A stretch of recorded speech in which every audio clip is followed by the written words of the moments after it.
Hello, my loves. This is Aurelia from Aureliaslight, and welcome to another episode of Manifesting the Miraculous.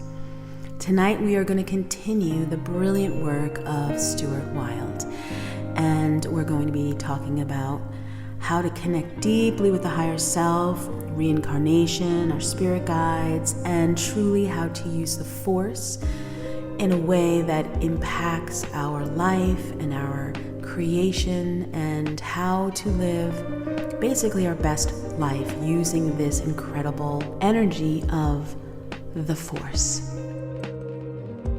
At your birth, the spirit that is the real you entered the earth plane for a short period of special training. It chose the experience as part of a wider spiritual goal, for it knew that there was no way it could reach that goal without first passing through the physical. Before you began your life, you knew what the spiritual goal was, and you had the ability to review, in a dimension beyond the earth plane, the general circumstances of your upcoming existence, the body your spiritual energy would inhabitate, and the parentage you would have that would help you develop, the geographic area you would find yourself in, your interpersonal relationships, your karmic ties, and the evolution of the earth at the time you are about to enter it. You, or the spiritual part of you anyway, reviewed all of this and made its choice deliberately. To understand this concept more fully, let's discuss the real you, the spirit entity that existed before your current existence on the earth plane. Since there are no words in our language to describe that energy, we will call it your higher self. Although this term can be misleading because your real spiritual identity is not higher than you, it is you. Let us accept it for simplicity's sake so that we can move on. Your higher self is a collective body of energy. It is vast and ageless. It is everything that you have ever been, stretching back to the edge of infinity. Within, it is all the knowledge that you will ever need, and through it, you can experience a limitless understanding of yourself and the physical plane, as well as the unseen dimensions that lie close at hand. Your higher self is sustained by an intrinsic energy that is even bigger than itself. This sustaining energy, we will call it the force of the living spirit. The force, like your higher self, is an energy that experiences evolution. It is massive, exhilarating, magnanimous, beyond description. Perhaps you might want to call it God. It is not stagnant, as some would have you believe. It is growing, dynamic, and has an inner drive or desire to become more of itself. To achieve this, it divides itself into more and more separate parts, or definitions. And it does so because it knows that by dividing and spreading itself out, it will have more power. And having more power, it will grow. The force is part of each and everything in the physical plane. This includes our planet, the stars, the galaxies, and the physical universe as it stretches out in space beyond our perceptions. By its very nature, the force is immortal and never-ending because it is the inner light or livingness within all things. We call it universal. The more life force a thing expresses, the more complicated or greater is the extent of the force within. Therefore, a small bird expresses more of the force than does a rock, and a human being expresses still more than the bird. But everything has the force within it, and that is the key to an individual's understanding. The spiritual energy of your higher self also has the force within it, and it, too, wants to grow. It began its existence by individualizing itself from the Force, and it realized that, like the Force, it could expand by dividing itself into more and more experiences. Among the things it has been are your past lives, but even before it entered your human body, it had various experiences that would help it adjust to the vibrational force of this physical plane. Up to this point, it may have had 20,000 experiences, and even more. It would have had an experience as energy and light, as electricity and sound, and as lesser forms of existence, which allowed it gradually to adjust to the earth plane. For the higher self would not enter the university of the physical experience in a complex form. It would have to go through energy experiences much like a kindergarten. It is interesting to think that there is a spiritual evolution in all things, that in the sound of a pebble tumbling over a cliff or within a flower, there are countless dimensions of evolution. Higher selves experiencing training, destined, perhaps one day, to be human. 600 lifetimes ago, your higher self might have had an experience as a cow, and bit by bit it learned to adapt its energy to the physical plane. As it learned, it became more courageous. Finally, it felt itself ready to enter the human form. And it did so because humanity, being the highest expression of the Force on the earth plane, this was the natural progression for it to make. Now, its first lifetime as a human being was not in a position of great responsibility, such as the president of a multinational company. It was something simple, like a tribal life on the land, a lifetime in which it could almost stand on the sidelines and observe the going-ons. Interestingly enough, Mongoloids and the mentally deficient are two examples of higher selves entering the physical plane for the first time. Their lives are often short, and they are usually surrounded by help and love, and little is expected of them. After completing its first lifetime, the spiritual part of you that divided from the higher self to enter your body drifts back into its source, reviewing its experiences as it goes. This dimension between the physical plane and your energy's re-envelopment into the higher self is sometimes called the spirit world. It too is a part of the Force experience, and it too is growing and expanding, as are the spiritual energies that find themselves in that dimension. The spirit world consists of thought forms and energy from the Force that visualizes it. The thought forms that you project into the spirit world are what you will experience. If you die as a Muslim, you will see mosques and minarets, and the spirits evolving around you will be Muslims. You will have a feeling that the spirit world consists of only Muslims. By being dogmatic about your beliefs, you see only what you believe in, and so the spirit world has a nice way of making everyone right. The nature of that world is such that your thoughts and feelings are instantly magnified around you. Therefore, if you enter the spirit world in turmoil, you experience a heightened form of that thought pattern, and an observer would say subjectively that you are in hell. Conversely, if your life is in balance at the time you separate from the body, you enter into a world of peace, harmony, and great beauty, and an observer would say subjectively that you are in heaven. It is the nature of the vibrancy of the spirit world that has led to stories of heaven and hell being incorporated into the belief patterns of many religions. When you enter the spirit world, your external experiences are, in fact, manifestations of the inner you. And it is this externalization that has become known in the holy books as the Last Judgment. It is not a judgment in the sense that there is really anything right or wrong. It is a judgment whereby you experience yourself, and in so doing, you automatically drift to that area in the spirit world that is parasympathetic with your energy pattern, because you are aware not only of your own thoughts and feelings, but of the thoughts and feelings of others. They, in turn, perceive what it is that you really are.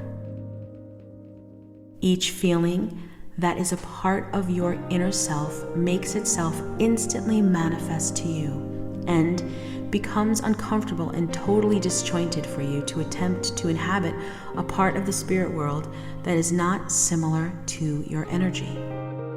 On the earth plane, thoughts and feelings come back to you more slowly, and what makes the physical plane such a fascinating training ground is that the fact that you are practicing controlling energy and its reactions without having to experience the consequences immediately. This allows you time to adjust before you go into the higher planes of existence, where energy patterns materialize much faster and are thus harder to master. The time lapse in the physical plane creates the illusion that the events in your life are controlled by some external force, be it God or luck or whatever, rather than by your own thought forms.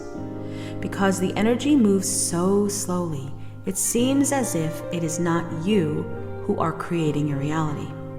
You might indulge in a series of negative thoughts that will take 2 years to become manifest in your life, and you will say, God did this to me. But once you raise your energy, you come into alignment with a higher evolutionary pattern, and you find that thought forms and feelings manifest almost instantly in front of you. It is as if, while still on Earth, you enjoy the exhilaration of another dimension and understand that it is you who creates the events you experience, and your daily life is a reflection of what you actually are on an inner level. I wanted to say personally in my own life, I have experienced this when I am really clear and pure. I say something and right away it manifests, and I see it with my 10-year-old son, who is really of a high frequency, and he even notices how quick his manifestations come because he is so pure and connected most of the time. He realizes, like, wow, that's a fast manifestation, mommy. So this is true. This reflection continues in the spirit world. Consequently, evolution is not a matter of life before death and something different after death. It is eternal. The greater your expression of the force on earth, the greater your experience in the afterlife. When you enter the spirit world, your energy will accentuate and you will experience an expansion of the inner self. If the opposite is the case, your energy will have a tendency to become lower or less, and this is why hell is described as going down, which, of course, it is if that is what you believe. In effect, hell is just one dimension alongside others, or moving and oscillating with less vibrancy than those dimensions that express more of the force. It is really important, therefore, not to be too concerned about life after death, but to create a strong expression of the force before death. What you are right now is what you would experience in the spirit world if you were to enter it today. Many people drift through life as if they had all the time in the world, and in a way they do, but the higher self went to great trouble to get them here, and at the slightest imbalance, they may separate again. Life should be looked upon as an opportunity for growth and an incredible adventure, and no one should ever let a day pass without trying to expand his or her perceptions and personal expression of the force. After your first lifetime, your energy proceeded through the spirit world and finally reached back into itself, where it settled within your higher self. After a period of review, your higher self becomes restless to continue its evolution.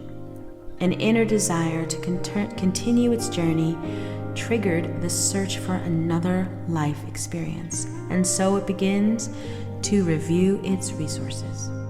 It knew what kind of life it needed if it was to continue its energy experience, and along with other higher selves, it waited and watched for a lifetime that suited its evolution and development.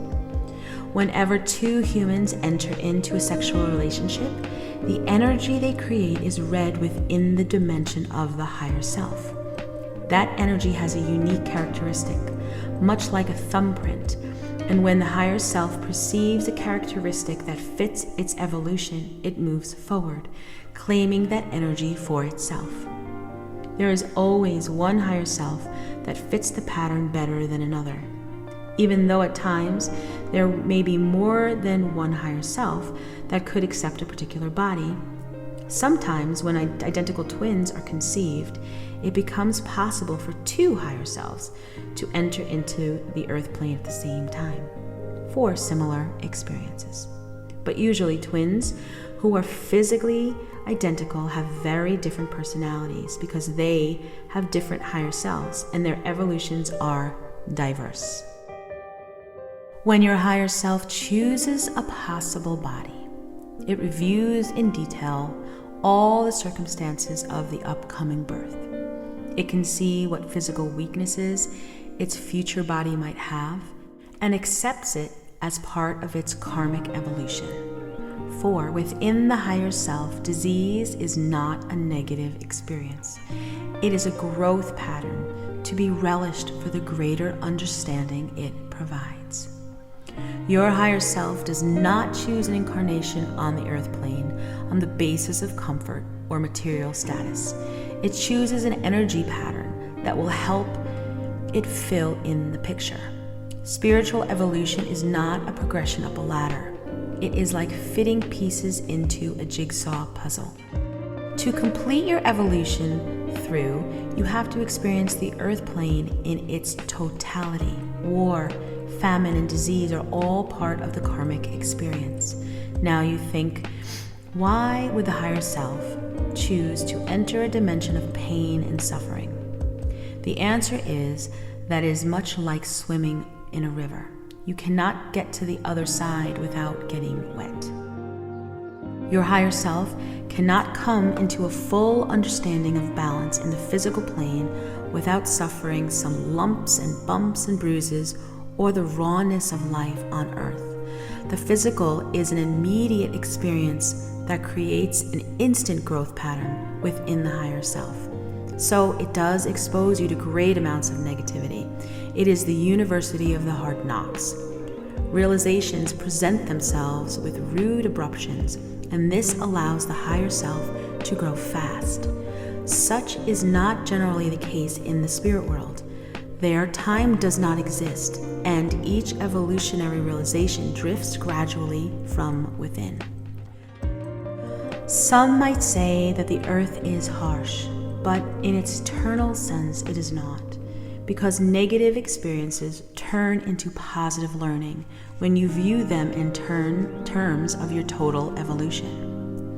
That is why it is impossible to say that what others are going through is either good or bad. It is neither. Their lives are part of a pattern that they chose before they came here, or there are patterns that they have created while here, either through balance or through lack of it. Evolution is totally just. Your experience, whatever the inner you projects. Therefore, there are no accidents of birth or quirks of fate or misfortunes. All that you see around you is a lucid dream, and you are experiencing this for a short while in order to enhance your understanding. And what makes it so exciting is that you can learn to change that dream to your own belief so that you experience only your highest growth and evolution. But no matter what your experiences and circumstances are, all was foreseen by the higher self, because within its cosmic overview, it could perceive not only the body into which it would incarnate, but the general circumstances of its life on earth for the first 13 years. You could see what type of relationship your parents were having and choose that balance or imbalance to work through its karmic patterns.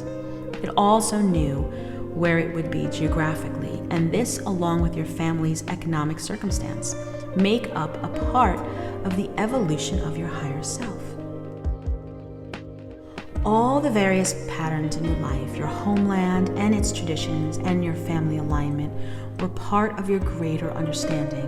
And no matter how difficult some of it may have been, it was all an element of the unfoldment of your higher self, as it strove to express itself even more of the force. It knew what it was getting itself into and accepted it. Your life spiritual goal consists of experiencing and stepping above whatever circumstance you find yourself in. Anything that you find difficult or arduous is almost always your main karmic challenge. It is the aspect that you have to go beyond in order to complete your physical experience. And in doing so, you have to begin wherever you find yourself, with whatever resources you have. It is pointless to wish that your body was stronger and your circumstances were more fortunate, because if you needed something different, your higher self would have chosen it. It is by dealing with what you are, what you find in front of you, and by being responsible for your actions that you go beyond the need to experience the challenge of negativity. Once you totally accept the fact that you, not fate, control your life, a door opens slightly within you, and without you realizing it at first, you begin a higher evolution. If negativity were not part of the curriculum, there would be no reason for the higher self to incarnate, because there would be no learning process. For centuries, philosophers have struggled with the idea of a God who is supposedly good, yet seems to allow the suffering of mankind. This dichotomy has never been answered satisfactorily. Usually, you will be offered some lame response about God's plan, which is the philosopher's way of saying, I don't know the answer. In fact, pain and suffering are not part of God's plan. They are factors of the coarseness of the vibrational field of the physical plane. The force is not involved. It does not even have an immediate awareness of the negativity. If it did, it would have to be it, and the force cannot be a negative energy. Picture it like this. You are watching a film about suffering of the starving millions and can perceive what they're going through. However, it is not a part of your destiny in this experience to be dying in the gutter. You are cognizant of the circumstances of the starving people because you are watching the film, but the whole event is outside the scope of your involvement. And there's nothing you can do about it without infringing on other people's right to experience whatever evolution they have chosen. It is the same for the force. It can see and feel what is going on, but it is not part of the pattern. It is an energy of indescribable power, experiencing evolution outside the vibrational waveband of the negative experience. In the same way, when you watch the film, you are experiencing life beyond starvation.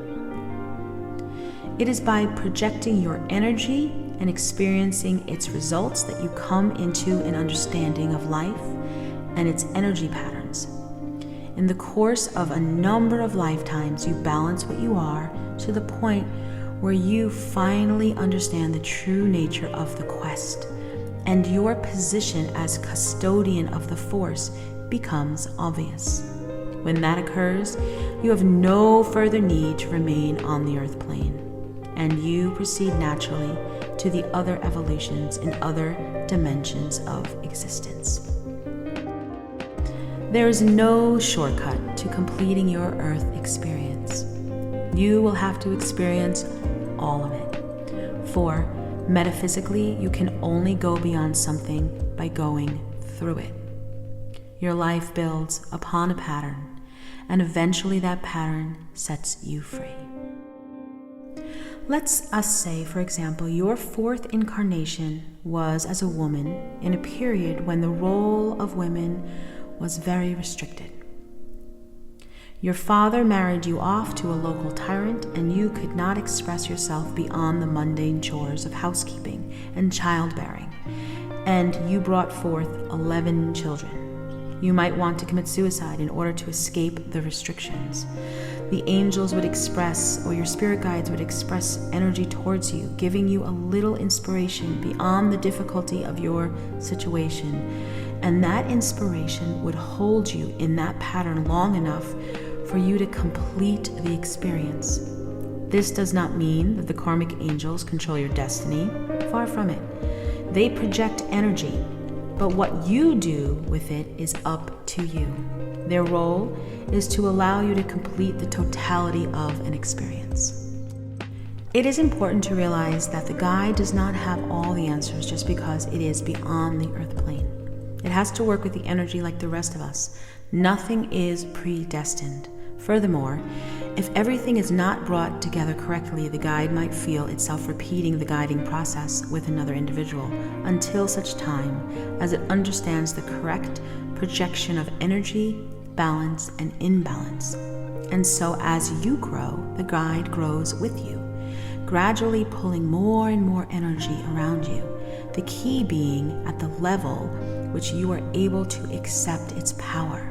Deep within you, there lies a special creativity. It might be in fine arts, or in the ability with animals, or the capacity to be a great teacher, peacemaker, diplomat, or something like that. These talents become encrusted within your limitations and never surface because trapped by fear, laziness, or spiritual ineptitude.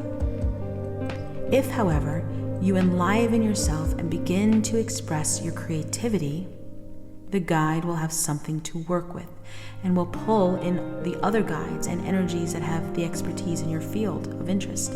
Suddenly you have 2, 3, maybe 4 guides helping you. And as the awakening of consciousness takes place, you might suddenly decide it is time to do something about the condition of your body. As you begin to work on that, the guide pulls in a healing energy that shows you what you need for optimum power. And you grow stronger still. The more you move towards the light, the more the light is added upon you. And as the process gathers speed, you will notice growth in your life in a matter of weeks. Understanding the force is understanding your higher self. Your guide is there. But more than anything else, the growth process is a clearing away of the debris of old thought patterns, bad habits, sloppy performances, and gummy thinking. If everything that you are is clogged by negativity, judgment, body imbalance, you cannot be a channel for energy. The universe is ready and waiting to enhance your development. For you, as you develop, so does the totality of the force develop. By expanding your consciousness, you help everyone else to expand. Because first, we have all the force within us. And second, when people perceive the growth in you, they can begin to look at themselves, and each will raise the energy of the other. Nothing in the universe is controlled or guaranteed.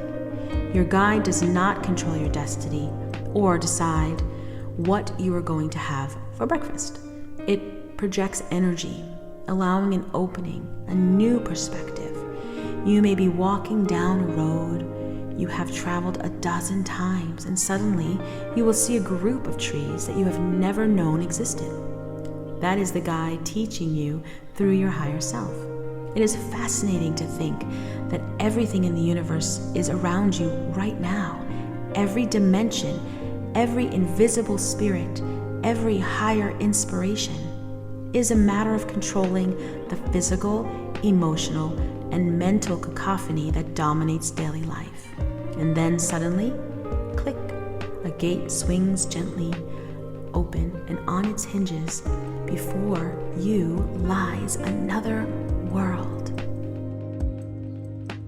A world that has been there since the beginning, a world of initiates, a world open to all but attained by a few.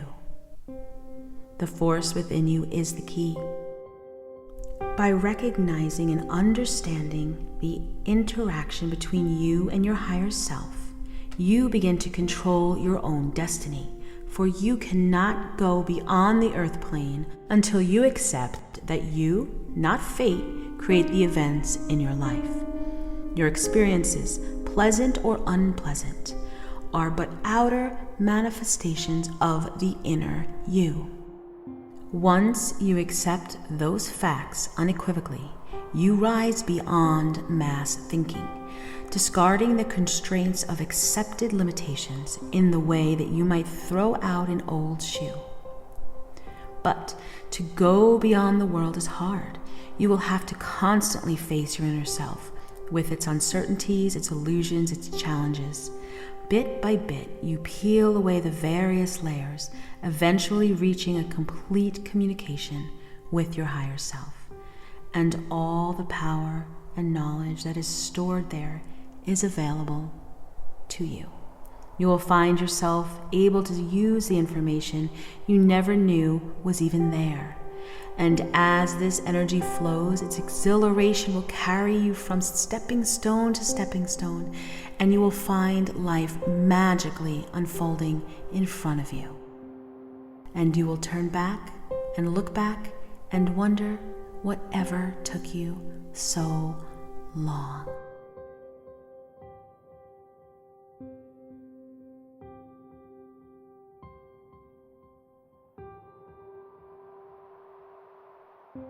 Thank you for being here. This concludes this episode of Manifesting the Miraculous, and I hope to see you next time.